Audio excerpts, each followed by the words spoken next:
Benua Afrika jadi salah satu benua yang dipandang sebelah mata di dunia sepak bola. Setiap kali gelaran Piala Dunia, benua Afrika selalu hanya lebih baik sedikit dari benua Asia. Kendati sebetulnya benua Afrika memiliki tim yang sama kuat dengan benua Amerika Latin atau bahkan Eropa. Mulai dari Mesir, Maroko, Senegal, Kamerun, Pantai Gading, Tunisia, Ghana, dan masih banyak lagi. Tak hanya itu, benua Afrika juga menyimpan mutiara-mutiara yang justru dimanfaatkan klub-klub Eropa dan dunia. Iya, Afrika telah melahirkan talenta hebat di kancah sepak bola internasional dan Eropa. Misal, Mohamed Salah dan Sadio Mane yang jadi tulang punggung skuad Liverpool. Idrissa Gueye, Kalidou Koulibaly, Riyad Mahrez, Achraf Hakimi, Edouard Mendy sampai Victor Osimhen. Kalau mau yang lebih kuno lagi, ada nama Kwadwo Asamoah, Didier Drogba, Michael Essien, Yaya Toure, Nwankwo Kanu, sampai tentu saja George Weah. Namun banyaknya talenta yang lahir dari benua Afrika ternyata tak cukup mengharumkan nama benua Afrika di kancah Piala Dunia. Mengapa?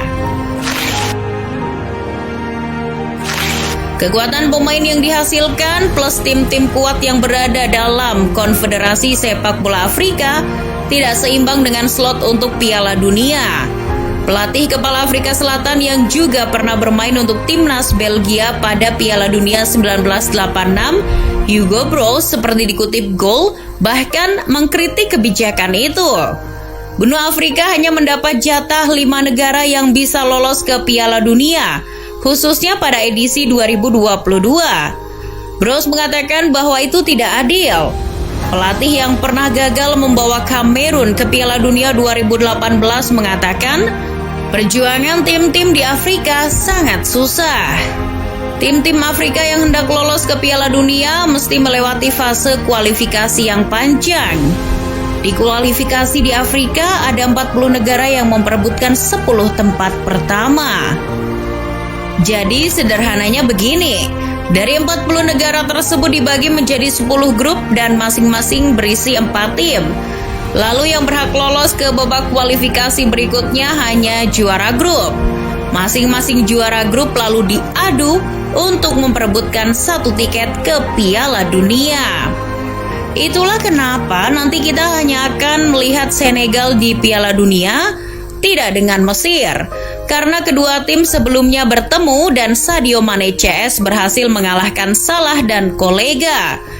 Bruce mengkritik format semacam ini lantaran banyak tim Afrika yang layak untuk lolos, tapi justru harus terjungkal.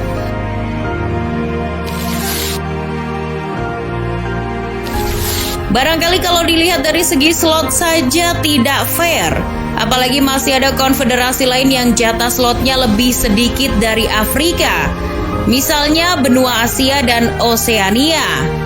Well, sebetulnya kalau membaca perjalanan wakil Afrika di Piala Dunia nggak bagus-bagus amat. Kita ambil contoh pada Piala Dunia 2018 yang sekaligus menjadi catatan terburuk tim Afrika di Piala Dunia. Untuk 36 tahun lamanya baru pada Piala Dunia 2018 tim Afrika tak ada satupun yang bisa lolos dari fase grup.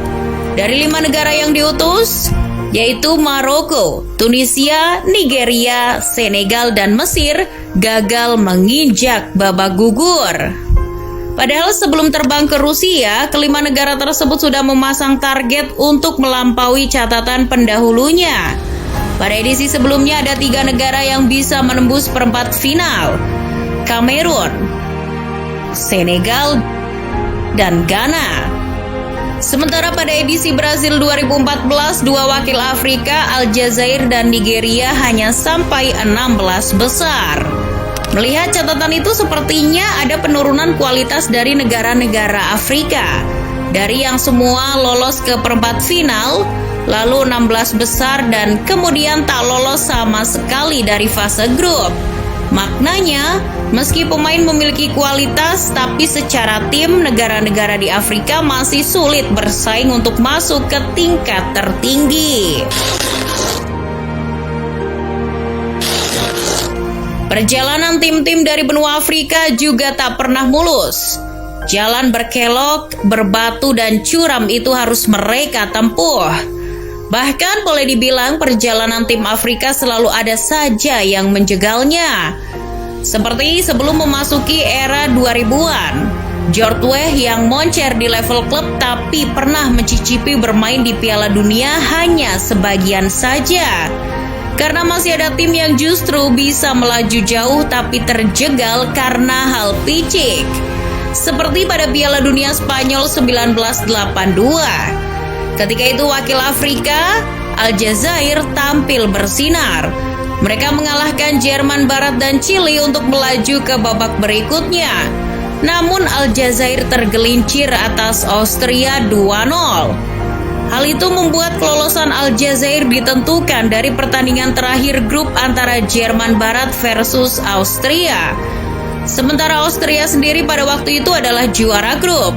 Tapi Austria masih bisa saja tersingkir jika kalah dari Jerman Barat lebih dari 3 gol.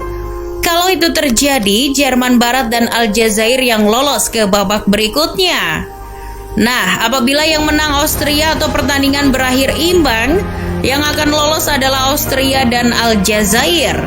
Laga terakhir yang mempertemukan Austria dan Jerman Barat pun berlangsung. Sebagai tetangga, Austria punya relasi kuat dengan Jerman Barat. Ibaratnya konco kento. Maka mustahil kalau salah satunya saling nyakitin. Dan benar saja, Jerman Barat unggul lebih dulu pada menit ke-10. Dan setelahnya kedua tim memainkan sepak bola gajah. Hasil ini selain membuat Aljazair tersingkir, juga memalukan. Kejadian ini memancing kemarahan seluruh orang dan media, membuat Piala Dunia 1982 jadi ternoda. Selain itu, penjegalan juga pernah terjadi di Piala Dunia 2010. Ketika melakoni perempat final, Ghana yang hampir saja mencetak gol harus dihalangi tangan laknat Luis Suarez. Meski mendapat penalti, tapi ujungnya malah gagal. Dan Ghana gak jadi lolos ke semifinal. Namun kejadian Ghana ini tidak lebih sakit dari apa yang dialami Aljazair.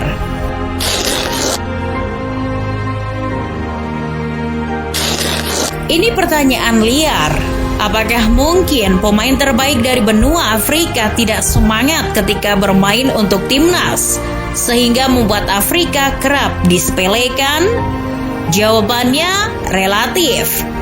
Tapi begini, sebetulnya para pemain dari Afrika sudah tak seperti dulu lagi. Yaya Toure pernah mengatakan bahwa pemain Afrika tidak mendapat pengakuan yang seharusnya saat bermain untuk klub-klub Eropa. Dan itu menimbulkan banyak kemarahan. Namun omongan Yaya Toure sekarang tidak relevan.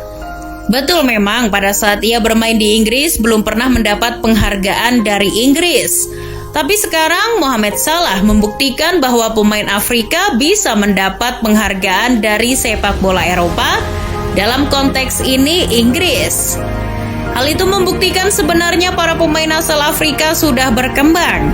Tapi yang mereka lakukan untuk klub dan negara seringkali porsinya berbeda. Kenyataannya, pesepak bola Afrika justru berulang kali berkonflik dengan otoritas sepak bolanya, seperti yang pernah dilakukan Samuel Eto'o terhadap CAF. Padahal menurut Yaya Toure, pemain Afrika mestinya menunjukkan keinginan dan disiplin yang sama ketika bermain untuk negara dan klub-klub Eropa. Nah, pernyataan Yaya Toure ini sepertinya diresapi betul oleh Sadio Mane.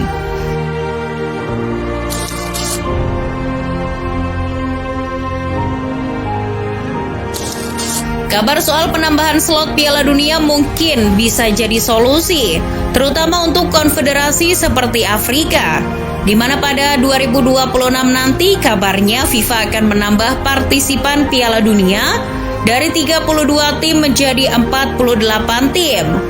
Artinya jatah masing-masing konfederasi bakal bertambah. Nah, benua Afrika sendiri kabarnya akan mendapat slot 9 tim. Sementara UEFA akan bertambah 16 tim, CONMEBOL 6, CONCACAF 6, dan EFC 8. Lalu dari UFC mendapat jatah 1 slot langsung ke Piala Dunia. Jika betul begitu, mungkin tidak akan ada lagi konfederasi yang disepelekan.